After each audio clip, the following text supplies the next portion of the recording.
स्वागत है आप सभी का द एक्सीलेंट अकेडमी के यूट्यूब चैनल पर। मैं हूं आपके साथ सुमंत सा। आज की जो क्लास है इसमें हम लोग हिस्ट्री के सेक्शन को पुनः आगे बढ़ाएंगे और बात करने वाले हैं इसमें railway group D dedicated batch है ये।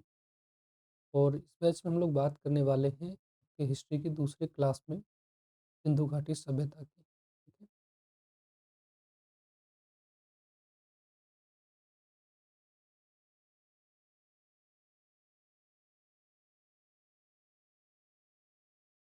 सिंधु घाटी सभ्यता भारत के इतिहास के अंतर्गत हमने आपसे बताया था कि प्राचीन भारत में 8 टॉपिक करने थे। इस 8 टॉपिक का जो सबसे पहला टॉपिक था पाषाण काल, इसे आपने पढ़ लिया है। और दूसरी जो टॉपिक है यहाँ पे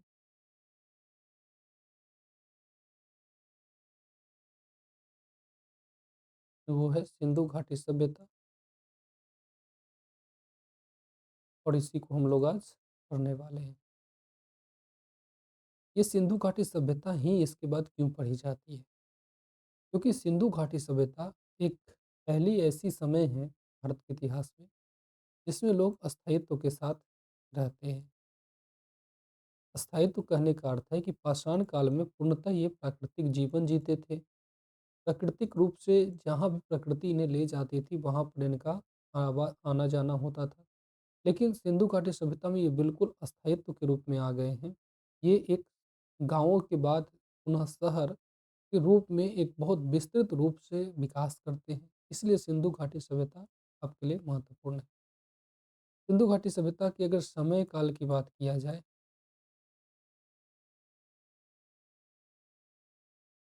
तो इसका समय काल 2600 से 1900 बीसी मिलती है। 2600 से 1900 बीसी का समय इसका मिलता है। अनेक विद्वानों ने इनके समय के बीच के अंतर को बताया है। ऐसा इसलिए क्योंकि सिंधु घाटी सभ्यता जिसे मेन कहा जा रहा है वह एक शहरी सभ्यता थी। वो एक शहरी सभ्यता थी। अब जो शहरी सभ्यता है तो ये शहर अचानक से तो नहीं बने होंगे। ये पहले गांव बना होगा और उस गांव से इसका परिणत शहर के रूप में हुआ। तो इसलिए ये गाँव की जो समय पीरियड है, जो 500 5000 बीसी से हो सकती है या 4500 बीसी से हो सकती है, उनको तो हम लोग नहीं काउंट करेंगे इसमें। इसलिए जो सिंधु घाटी शहर है, इस शहर का समय काल 2600 से 1900 बीसी बताई जाती है। लेकिन अलग-अलग विद्वानों के बीच इसमें भी मतभेद है। यानी आज से अगर हम बात करें तो आज से जो वर्तमान समय है, इससे लगभग 5000 वर्ष पूर्व वर्तमान से ये सभ्यता फैली हुई थी। ये आपको ध्यान में रखना है। अगर विस्तार की बात करें कि ये सभ्यता कितनी दूर में फैली थी, तो इसका विस्तार 13 लाख वर्ग किलोमीटर में था। 13 लाख वर्ग किलोमीटर में। इसको कंपैरिजन करके ऐसे समझ सकते हैं, भारत की जो वर्तमान में टोटल एरिया है, वो है 32.8 लाख वर्ग किलोमीटर। जबकि सिंधु घाटी सभ्यता उस समय 13 लाख वर्ग किलोमीटर में फैली थी। ये कहाँ फैली थी? तो वर्तमान के पाकिस्तान, अफ़गानिस्तान और भारत तीनों में ये 13 लाख वर्ग किलोमीटर के एरिया में फैली हुई थी। अगर मैप में देखें, भारत में अगर यहाँ पे देखें तो ये सभ्यता यहाँ पे फैली थी। यानी भारत के उत्तर-पश्चिम एरिया में ये सभ्यता फैली हुई थी। भारत के उत्तर-पश्चिमी क्षेत्र में ये सभ्यता फैली हुई थी और इसकी आकृति त्रिभुजाकार थी। इस सभ्यता में 1500 से अधिक स्थल मिलते हैं, 1500 से ज़्यादा स्थल मिलते हैं। और इस 1500 स्थलों में जो सबसे ज़्यादा महत्वपूर्ण स्थल है, वो है हड़प्पा। जो दूसरी महत्वपूर्ण है, वो है मोहनजोदड़ो। मोहनजोदड़ो। वैसे 1500 से ज़्यादा स्थल है, लेकिन 2 शहर इसमें सबसे ज़्यादा महत्वपूर्ण है, एक हड़प्पा, एक मोहनजोदड़ो। और यही कारण है कि इसको जुड़वा राजधानी कहा जाता है इस सभ्यता का। सॉरी, जुड़वा राजधानी भी हड़प्पा और मोहनजोदड़ो को कहते हैं, क्योंकि इस सभ्यता की खोज सबसे पहले हुई थी, हड़प्पा की शहर की खोज सबसे पहले हुई थी, इसीलिए इस पूरे पूरे सभ्यता को ही हड़प्पा सभ्यता कहा जाता है। इस सभ्यता के कई नाम भी मिलते हैं। एक हड़प्पा सभ्यता, क्योंकि सबसे पहले हड़प्पा की खोज हुई। इसे सिंधु घाटी सभ्यता इसलिए कहते हैं क्योंकि सिंधु की सहायक नदियों के किनारे इस सभ्यता का विकास हुआ था। इसे सिंधु घाटी सभ्यता भी कहते हैं। इसे सरस्वती सभ्यता भी कहा जाता है। इसके अलावा इसे मेलुहा सभ्यता भी कहते हैं, मेलुहा। इस चूँकि इस समय ताम कांसे का प्रयोग होता था, इसलिए इसको कांस्यकालीन शहरी सभ्यता भी कहा जाता है। कांस्यकालीन शहरी सभ्यता भी इस सभ्यता को कहा जाता है। तो ये सब हड़प्पा सभ्यता के नाम हैं और ये सभ्यता बहुत विस्तृत रूप से यहाँ पे फैली हुई थी। इसके समकालीन अगर हम बात करें तो इसके जब ये सभ्यता भारत में थी, तो इसके समकालीन कुछ सभ्यताएँ और फैली हुई थीं। समकालीन सभ्यता का अर्थ है कि इस समय दुनिया के अन्य देशों में भी इसी के तरह की कुछ सभ्यताएँ फैली हुई थी। इसमें सबसे पहले मेसोपोटामिया की सभ्यता को हम लोग नाम ले सकते हैं। मेसोपोटामिया की सभ्यता 2 भागों में बटी हुई थी। इसकी जो उत्तर वाली भाग थी, जो इसके उत्तर में जो सभ्यता फैली हुई थी, इसे हम लोग कहते थे असीरिया की सभ्यता। और जो मेसोपोटामिया की जो दक्षिण में जो सभ्यता भी फैली हुई थी, इसे बेबीलोनिया की सभ्यता कहा जाता है। बेबीलोनिया की सभ्यता कहा जाता है। और ये मेसोपोटामिया की सभ्यता दजला और फरात नदी के तट पर फैली हुई थी। दजला और फरात नदी के तट पे फैली हुई थी। दूसरी थी नील नदी घाटी सभ्यता और इसे हम लोग मिस्र की सभ्यता के नाम से भी जानते हैं और ये नील नदी के तट पर ही फैली हुई। जो तीसरी सभ्यता थी, उसे हम लोग वांगहो सभ्यता के नाम से जानते हैं। वांगहो सभ्यता। और वांगहो सभ्यता जो थी, ये चीन में फैली हुई थी और ये पीली नदी के तट पर विकसित थी। तो ये 3 सभ्यता समकालीन सभ्यता है, इसको आपको ध्यान में रखना है कि ये सभ्यता समकालीन रूप से फैली हुई। भारत की सभ्यता की अगर बात करें सिंधु घाटी सभ्यता की, तो सिंधु घाटी सभ्यता की सुदूर बिंदु महत्वपूर्ण है। सिंधु घाटी सभ्यता की सुदूर बिंदु। ये सुदूर बिंदु कहने का क्या तात्पर्य है? सुदूर बिंदु कहने का क्या तात्पर्य है? कि अगर ये सभ्यता आपने देखा कि ये भारत के इस एरिया में फैली थी, तो सबसे उत्तर वाली इसकी बिंदु कौन थी? सबसे दक्षिण में कौन था? सबसे पूरब में क्या था? सबसे पश्चिम में क्या था? यानी इस सभ्यता के सबसे उत्तर में इस पॉइंट को देखा जाए, इस पॉइंट पे जाने पे कौन से शहर मिलेंगे, यहाँ पे कौन-सा मिलेगा, दक्षिण में कौन-सा मिलेगा या फिर पश्चिम में कौन-सा शहर मिलेगा, तो ये आपको यहाँ पे ध्यान रखना है। पूरब में मांडा शहर सबसे पूर्व में सबसे उत्तर में मांडा था, सबसे पूरब में आलमगीरपुर था, आलमगीरपुर, सबसे दक्षिण में दैमाबाद था और सबसे पश्चिम में सुतका गेंडोर।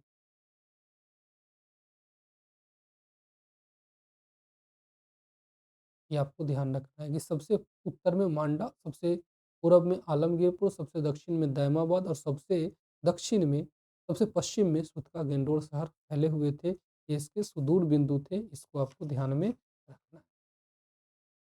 कुछ और महत्वपूर्ण प्रश्न के दृष्टिकोण से महत्वपूर्ण बिंदु की बात करें सभ्यता से जुड़ी हुई, तो इसमें कुछ महत्वपूर्ण बिंदु आपको प्रश्न के लिहाज से ध्यान रखना जरूरी है। इस सभ्यता की प्रकृति शहरी थी, ये एक शहरी सभ्यता थी। तो शहर की क्या विशेषताएं होती हैं? निश्चित योजना के साथ बनना, निश्चित योजना प्लानिंग के साथ पूरे शहर का डेवलपमेंट किया गया था। शहरी प्रकृति थी, यानी निश्चित योजना के साथ बने हुए थे ये। बड़े बड़े भवन हैं, व्यापार वाणिज्य की उन्नत दशा है, गलियां सड़कें सब बहुत विस्तृत मिलती हैं। तो ये इनका शहरी प्रकृति थी। यहाँ की जो सड़कें थीं, वो 90 डिग्री पर बनी हुई थी, 90 डिग्री पर बनी थी। यानी इस तरीके से 90 डिग्री पर यहाँ पीढ़-नुमा आकृति में सड़कों का निर्माण किया गया था, जो सबसे बड़ी विशेषता है। देखिए, इसमें जो घर के दरवाजे हैं, घर के दरवाजे ये मुख्य सड़क की ओर न खुलकर गलियों में खुलते हैं।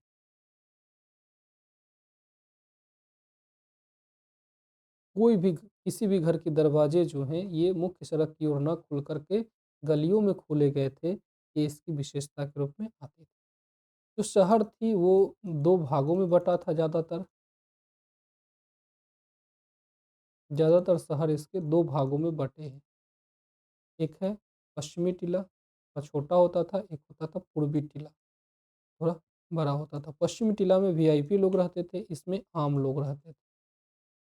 तो यहाँ शहर भी 2 भागों में बँटे थे। हालाँकि इसके कुछ अपवाद की बात करें तो कई अपवाद मिलते हैं, यानी कई जगहों पर ये चीज़ें नहीं होती हैं। जैसे लोथल, तुरकोटरा, ये सब जगह है जहाँ पर ये विशेषताएँ के अलावा कुछ अन्य विशेषताएँ मिलती हैं। 3 मिलता है, 2 मिलता है, 1 मिलता है ऐसे, और धौलावीरा। इसमें धौलावीरा कई बार पूछा गया है आपके लिए। धौलावीरा आपके लिए महत्वपूर्ण है। धौलावीरा में ये अपवाद विशेष रूप से दृष्टिगत होता है। इसमें शहर 2 भागों में बँटे नहीं। थोड़ा-सा इसको ऊपर कर देता हूँ, फिर दिखेगा आप। धौलावीरा निश्चित रूप से यहाँ पे प्रश्न बनाता है, क्योंकि धौलावीरा से यहाँ पे प्रश्न देखने को मिलते हैं। तो शहर इसमें 2 भागों में बँटे थे। जो घर हैं, ये घर पूरी तरीके से उपयोगितावादी दृष्टिकोण से बनाए गए थे, तो ये भी इसकी विशेषता के रूप में नज़र आती है। तो कुछ प्रमुख स्थल और उनकी नदियों को आपको ध्यान में रखना ज़रूरी है। प्रमुख स्थल और वो किस नदी के किनारे विकसित हुए थे, ये आपको ध्यान में रखना है। हड़प्पा हड़प्पा रावी नदी के किनारे विकसित हुई थी। ये आपके लिए बहुत महत्वपूर्ण है। और मोहनजोदड़ो सिंधु नदी के किनारे विकसित हुई थी। ये 2 बात आपके लिए बहुत ध्यान रखना ज़रूरी है। एक हड़प्पा में एक प्रश्न और बनता है कि हड़प्पा की खोज किसने की थी? तो 1921 में इसकी खुदाई दयाराम साहनी ने करवाई थी। ये बहुत महत्वपूर्ण है आपके लिए। और मोहनजोदड़ो दूसरा खुदाई वाला हुआ था, और इसकी खोज आर.डी. बनर्जी ने, राखलादास बनर्जी ने करवाया था। ये आपको ध्यान में रखना है। इसके अलावा कुछ अन्य स्थल की बात करें तो एक है कालीबंगा। कालीबंगा कालीबंगा घग्गर नदी के किनारे है, और ये राजस्थान में है। घग्गर नदी, और ये राजस्थान में आता है। कई बार पूछा है कालीबंगा कहाँ पर है, तो वो है राजस्थान पे। फिर है लोथल, भोगवा नदी के किनारे था, और ये गुजरात में है। फिर एक आपको ध्यान रखना है चन्हुदरो। चन्हुदरो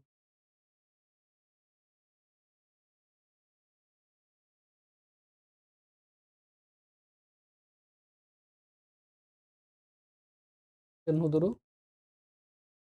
ये आपके सिंधु नदी के किनारे ही था, और ये पाकिस्तान में आता है, पाकिस्तान में पड़ता है। फिर नेक्स्ट है आपका चन्हुदरो के बाद कालीबंगा, तो आपने देख लिया है। रोपर, रोपर सतलज नदी के किनारे था, और ये पंजाब भारत में आता है। पंजाब भारत में इसकी अवस्थिति है। फिर बनवाली,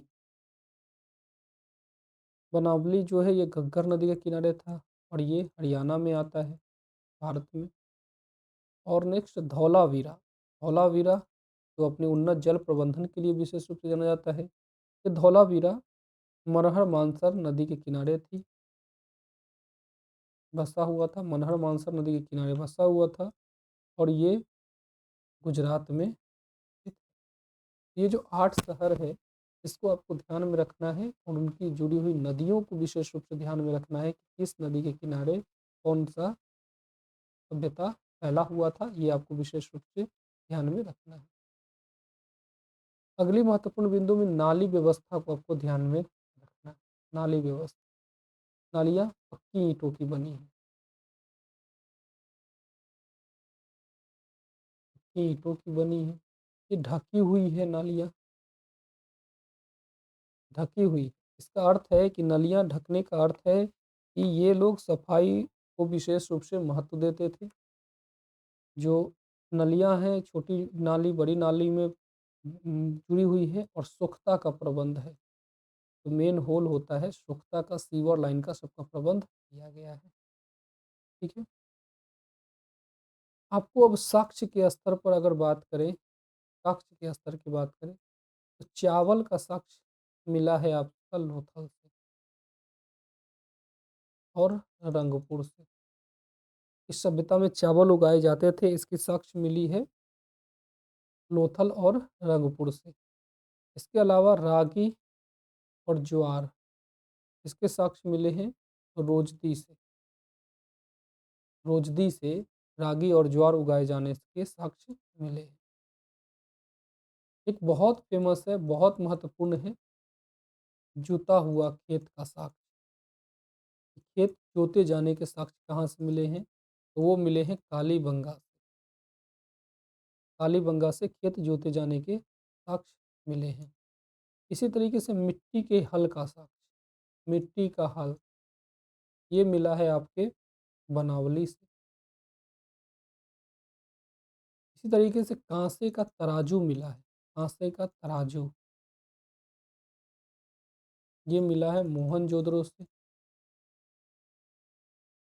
मोहनजोदड़ो से कांसे का तराजू मिला है। बालक की खोपड़ी जिसमें छेद की गई है, वो मिला है आपके कालीबंगा से। एक बालक की खोपड़ी मिली है 9 साल और 12 साल की, जिसकी खोपड़ी में छेद किया गया है। नर्तकी की मूर्ति, डांसिंग गर्ल नर्तकी की मूर्ति मोहनजोदड़ो से मिली है।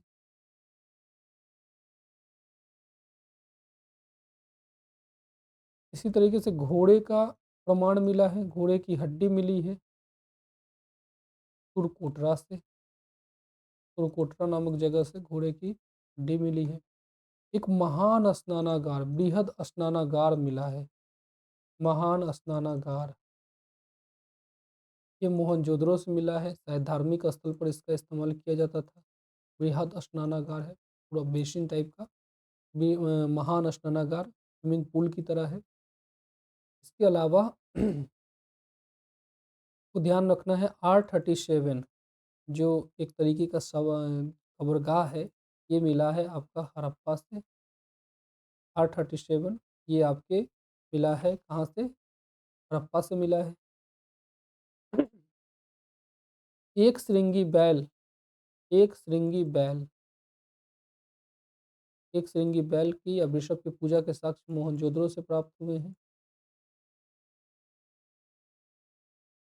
ये लोग इन लोगों को शेर की कोई जानकारी नहीं है, बाकी इन लोगों को गाय की जानकारी है, साथ ही साथ इन लोगों को घोड़े की जानकारी है।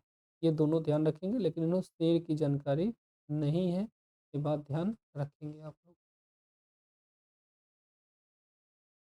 हालांकि गाय का किसी भी मुहर पर चित्र नहीं है, मृदभांड पर अंकन इनका किसी पर नहीं है। मृदभांड यानी मिट्टी के जो बर्तन हैं उस पर इनका अंकन नहीं किया गया है, ये आपको ध्यान में रखना है। उसके बाद प्रमुख उद्योगों की बात करें तो सूती वस्त्र उद्योग है। सूती वस्त्र उद्योग के अलावा ये लोग ऊनी वस्त्र का उपयोग करते हैं, मनका बनाते हैं, जो गले के हार वगैरह होते हैं वो ये लोग विशेष रूप से बनाते हैं।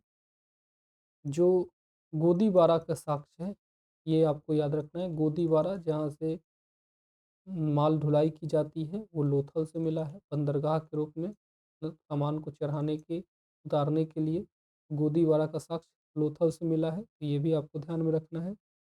जो इनकी मुहरें होती थी, वो सर्वाधिक मुहर इनको, इनका सर्वाधिक मुहर मोहनजोदड़ो से मिला है। मुहर क्या होती थी? मुहर इनका आयताकार होता था या वर्गाकार होता था, और ये सत्यापन के कार्य में प्रयोग होता था। इसमें विभिन्न जानवरों के या विभिन्न तरह के चिन्ह अंकित होते थे। एक जगह से दूसरी जगह जब सामान जाता था, तो उस सामान का सत्यापन के लिए, उस सामान को सत्यापन के लिए कि वो सामान सुरक्षित है, ये लोग अपना मुहर लगा देते थे। तो मोहनजोदड़ो से सर्वाधिक मुहर प्राप्त हुए हैं। बाकी ये मुहर पत्थर की, तिलखरी की, इन चीज़ों की बनी होती थी। इनके बर्तन का रंग आपको बहुत महत्वपूर्ण है, इनके बर्तन का रंग लाल है। इनके बर्तन का रंग लाल है और इस पर काले रंग का डिजाइन बनाया गया है। बर्तन का रंग लाल है और काले रंग का डिजाइन जो है इस बर्तन के ऊपर बनाया गया है। बर्तन का रंग लाल है, इस पर काले रंग की डिजाइन बनाई गई है। ये लोग मापने तौलने के लिए वस्तु विनिमय प्रणाली का प्रयोग करते थे। और व्यापार के लिए लोग वस्तु विनिमय प्रणाली का उपयोग करते थे। वस्तु विनिमय प्रणाली का उपयोग का अर्थ है कि लोग जब भी व्यापार करते थे तो एक सामान के बदले दूसरे सामान की अदला-बदली करते थे। इनको मुद्रा का ज्ञान नहीं था। ये लोग मुद्रा का प्रयोग नहीं करते हैं। बाकी मुहर का प्रयोग ये लोग सत्यापन के लिए करते हैं, लेकिन इन्हें मुद्रा का ज्ञान नहीं था। बाटों के संबंध में एकरूपता है इनके पास। बाटों के संबंध में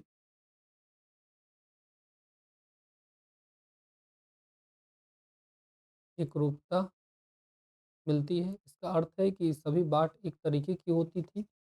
जैसे आज 1 केजी हर जगह 1 केजी ही माना जाता है, इस तरीके से वहाँ भी बाट एक ही तरह के मिलते थे, ठीक है? बाकी सौंदर्य प्रसाधन में सभी चीज़ का जो वर्तमान का उपयोग है, लिपस्टिक जैसे सौंदर्य प्रसाधन भी उपलब्ध हैं। ये सब मिले हैं। आज ही की तरह सौंदर्य प्रसाधन सारे के सारे मिले हैं। स्त्री-पुरुष दोनों आभूषण धारण करते थे। स्त्री-पुरुष दोनों आभूषण पहनते थे। स्त्री और पुरुष दोनों आभूषण पहनते थे। लोग शाकाहारी और मांसाहारी दोनों थे। शाकाहारी और मांसाहारी दोनों प्रकार के भोज्य पदार्थों को ग्रहण करते थे। ये लोग शाकाहारी भी थे और मांसाहारी भी थे। यहाँ 4 प्रकार के वर्ण मिलते हैं, जिन्हें हम लोग कह सकते हैं कि 4 समुदाय के लोग रहते थे। एक होते थे योद्धा, दूसरे हम कह सकते हैं विद्वान, तीसरे व्यापारी और चौथा कामगार। क्योंकि इस सभ्यता के जो लेख हैं उसे हम लोग पढ़ नहीं पाए हैं, इसलिए विशेष रूप से जानकारी तो नहीं है, लेकिन विद्वानों के अनुसार 4 प्रकार के लोग यहाँ पे रहते थे। इनकी लिपि पढ़ी नहीं जा सकी है अभी, पढ़ी नहीं जा सकी है। तो इनकी लिपि का जो नाम दिया गया है वो है वेस्टोपेंड्रम लिपि। जो इनके लिटरेचर है वो पढ़े नहीं जा सके हैं, इसका नाम दिया गया है वेस्टोपेंड्रम लिपि। इसे भाव चित्रात्मक लिपि भी कहते हैं। इसमें प्रत्येक अक्षर के लिए कुछ चित्र बनाए गए हैं, जिसे भाव चित्रात्मक लिपि भी कहते हैं। और ये दाएँ से बाएँ लिखी जाती है, दाएँ से बाएँ लिखी जाती है, दाएँ से बाएँ लिखी जाती है। प्रमुख देवता की बात करें तो यहाँ मातृ देवी की भी मूर्ति मिली है। मातृ देवी, इस आधार पर हम कह सकते हैं कि समाज मातृसत्तात्मक था, माता को विशेष वरीयता दी जाती थी। इसके अलावा मार्शल एक विद्वान है, मार्शल को मोहनजोदड़ो से शिव की पूजा के प्रमाण मिले हैं।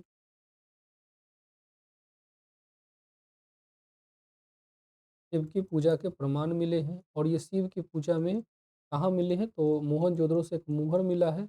इस मुहर पर एक देवता बने हैं जिसके 3 मुँह हैं और इसके पीछे में त्रिशूल बने हुए हैं, इसके 3 मुख है और ये अलथी-पलथी मारकर यहाँ बैठा हुआ है और इसके पैर के पास जानवर जो है बनाए गए हैं, हिरन, सिंह वगैरह बनाए गए हैं। तो हिरन, शेर ये सब बनाए गए हैं। इस शिव की पूजा के प्रमाण यहाँ पर मिलते हैं, ठीक है? इसके अलावा जो यहाँ मूर्ति है, वो मूर्ति विशेष रूप से बनाए गए हैं और जो मोम द्रवीकरण विधि से मूर्ति ढालने का काम किया जाता था। इसे लॉस्ट वैक्स मेथड कहते हैं। लॉस्ट वैक्स मेथड कहते हैं। द्रवी मोम विधि से यहाँ पर मूर्ति बनाने का काम किया जाता था। ये भी चीज़ ध्यान रखना है।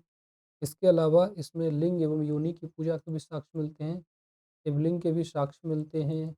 वास्तविक चिन्ह भी मिला है। यज्ञ की साक्ष्य मिले हैं। प्रकृति पूजा में पीपल के, नीम, बरगद इत्यादि के पूजा के साक्ष्य मिला है। नाग के पूजा के साक्ष्य मिले हैं। ये इस तरीके से इसमें कई तरीके की आपकी मिलती हैं चीज़ें। बाकी मूर्तियाँ पत्थर की इन सब चीज़ों की भी बनाई जाती थी और इनके जो मिट्टी है इनकी भी मूर्ति विशेष रूप से बनाई जाती थी। इस सभ्यता के बनने और नष्ट होने के बारे में विद्वानों के पास कुछ स्पष्ट जानकारी नहीं है, इसलिए इस सभ्यता कैसे बनी और कैसे नष्ट हो गई, इस संबंध में विशेष रूप से लोगों के अलग-अलग मत हैं। तो जो उत्पत्ति के सिद्धांत हैं, उस उत्पत्ति के सिद्धांत को लेकर के अलग-अलग वैज्ञानिकों के अलग-अलग मत हैं। इसमें विदेशी उत्पत्ति के जो समर्थक थे, जिनका कहना था कि विदेश से जो लोग आए, उनसे वो बने हैं। उसमें व्हीलर, गार्डन चाइल्ड इत्यादि का विशेष रूप से नाम आता है। आर्यों से उत्पत्ति की बात करने वाले लक्ष्मण स्वरूप सहाय हैं। ये कहते हैं कि आर्यों से इनकी उत्पत्ति हुई थी।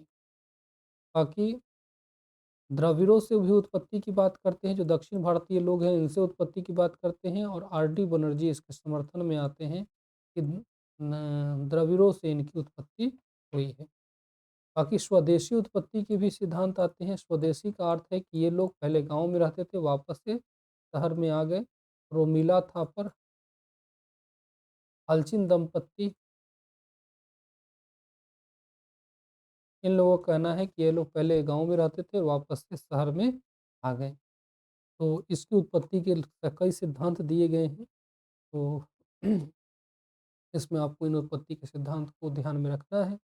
बाकी ये लोग कैसे नष्ट हो गए, ये इनके नष्ट होने के को लेकर भी अलग-अलग विद्वानों के अलग-अलग मत हैं। कुछ लोगों का कहना है बाढ़ आ गई, कुछ लोगों का कहना है कि ये नदियाँ सूख गई, कुछ लोगों का कहना है कि यहाँ पर जो राजनीतिक तंत्र था वो विफल हो गया, कुछ लोग भूकंप को मानते हैं, कुछ लोग जलवायु परिवर्तन को इसके कारण के रूप में मानते हैं।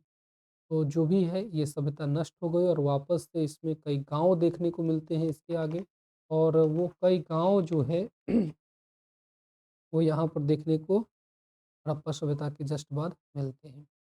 इसमें एक चीज़ और आपको बस विशेष रूप से ध्यान में रखनी है कि हड़प्पा सभ्यता के या सिंधु घाटी सभ्यता के सबसे बड़े स्थल कौन से थे?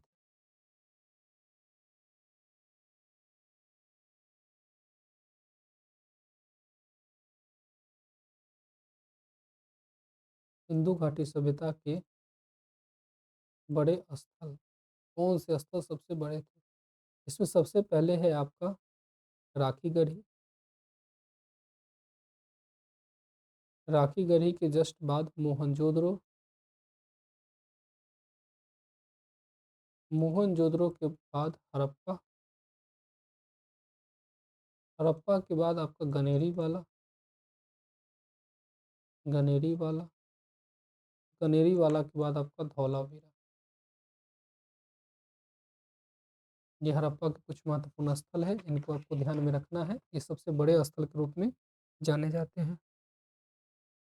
हड़प्पा सभ्यता जब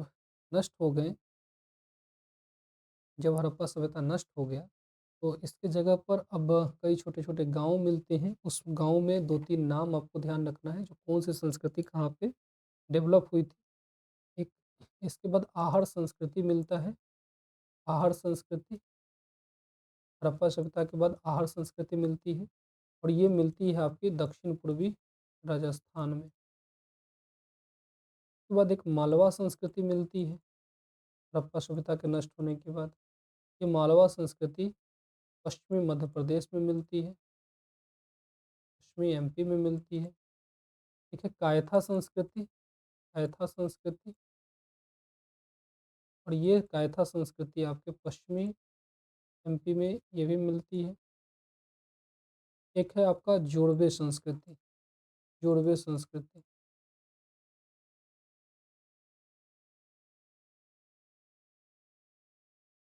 और ये पश्चिमी महाराष्ट्र में मिलता है।